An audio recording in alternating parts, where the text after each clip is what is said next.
Okay, we're playing Elver Galaga, whatever this is, and the queen's pawn opening, which we know well, and we just play symmetrical, and we're going to play like a Caro-Kann type setup here.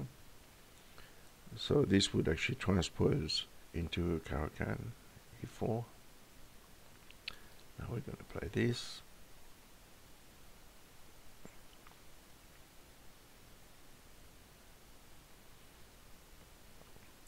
He has to be careful in this opening because very quickly he can find himself with very little counterplay. If he starts locking his pieces in this way, we just develop, let him do what he wants, and we will do the same. I'll go here.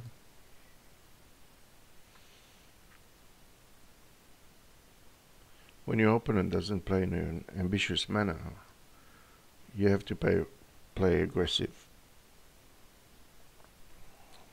Pawn takes would have been a possibility here, but not to worry.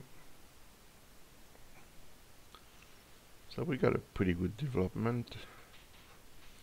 You could say without hesitation that black is at least equal in this position. Yes, we might do the same. Castle and castle. We're threatening to push e5, and I think, you know, he's taking too much time to prepare e4. We're just going to push ourselves.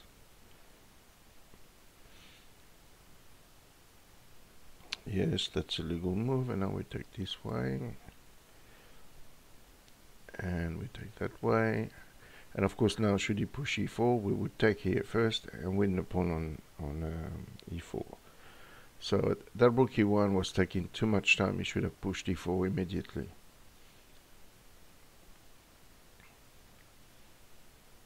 If he plays a silly move like f4, then we just take here and we have this e4 square forever.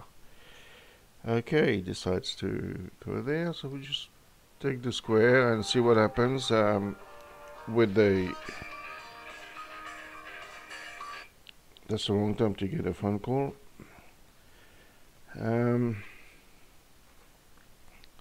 Okay, he plays c3.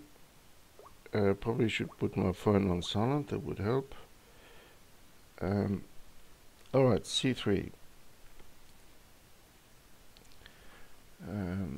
Okay, he's got f2 weak, so how about we just come here? Or maybe queen f6 would have been better. Oh, queen here is okay. Of course, he can't play in g3 because of the queen takes h3, and he has to really do something about this. He probably has to play the rook back.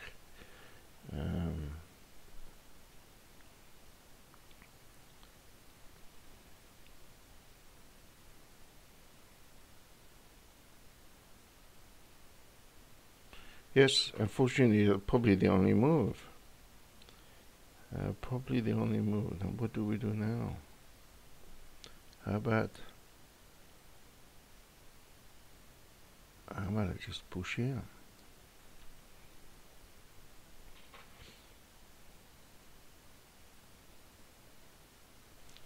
He goes here, which is, in my view, a very bad mistake. Because now later the bishop will come here onto the e3 pawn, and the rook will come here onto the e3 pawn, and he might find himself a little bit crowded there. And in fact, we could double the rooks, play g6 to defend f5, double the rooks on the weakness and attack it here. He might stick the knight here, yes, which is predictable. So let's go ahead with the plan. This has the advantage of preventing the knight from getting into e6. He has to start finding counterplay here with a c4. If he doesn't play c4, he's dead. I think he's going to be dead. Alright, let's let's make a threat of taking the bishop on d2 and then taking the pawn on e3 with check. So he's got to defend against that.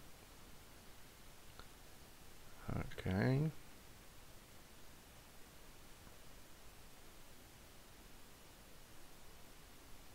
And this time he's going down the tube.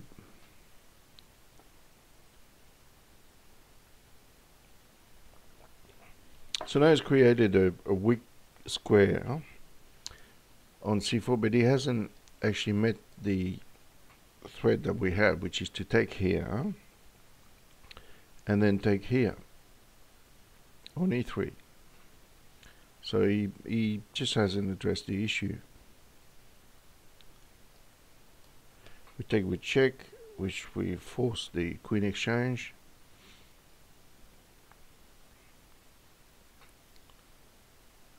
He's doing very poorly on the on time.